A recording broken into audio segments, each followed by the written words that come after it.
சசிகலா மற்றும் டிடிவி தினகரனை அதிமுகவுக்குள் கொண்டு வர வேண்டும் என்று கூறியிருக்கிறார் எஸ்பி வேலுமணி. இப்போ நம்முடைய சின்னம்மா அவர்களையும் அண்ணன் டிடிவி தினகரன் அவர்களும் வெளியே போனவங்க எல்லாத்தையுமே ஒன்று சேர்த்து ஃபர்ஸ்ட் கட்சி இணைங்க. சசிகலாவையும் தினகரனையும் நீக்குவதென 2017 செப்டம்பர் 12ஆம் தேதி அதிமுக பொதுக்குழு முடிவெடுத்த போது எஸ்பி வேலுமணியும் சி.வி. சண்முகமும் அதனை மனமாற ஆதரித்தனர்.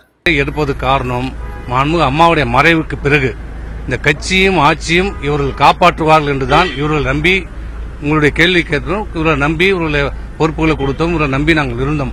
ஆனால் இவர்கள் கட்சியும் ஆட்சியும் காப்பாற்றுவது மட்டுமல்ல, இவர்களால் இந்த கட்சிக்கும் ஆபத்தும் ஏற்படுகின்ற நிலை சூழ்நிலை உருவாகி விட்டதால் இன்றைக்கு இந்த நிலையை நாங்கள் எடுக்க வேண்டிய சூழ்நிலை தள்ளப்பட்டிருக்கிறோம். ஆட்சி 5 ஆண்டு காலம் அம்மாவுடைய லட்சியங்களையும் கொள்கைகளையும் திட்டங்களையும் சிறப்பாக செயல்படுத்த வேண்டும் என்றால் இவர்கள் ஒதுங்கி இருக்க வேண்டும், ஒதுக்கப்பட வேண்டும். தினகரன் நானும் தங்கமணி தான் இந்த அம்மாவில் 10 ஆண்டு காலம் நீக்கிறாங்க. நீங்க வெளியே போக கட்சி விட்டு சொன்னது நாங்க தான். இப்போது 9 ஆண்டுகளுக்கு பிறகு திடீர் ஞானோதயம் ஏற்பட்டு அதிமுகவுக்கு சசிகலா வர வேண்டும் என்று கூறத் தொடங்கி உள்ளனர்.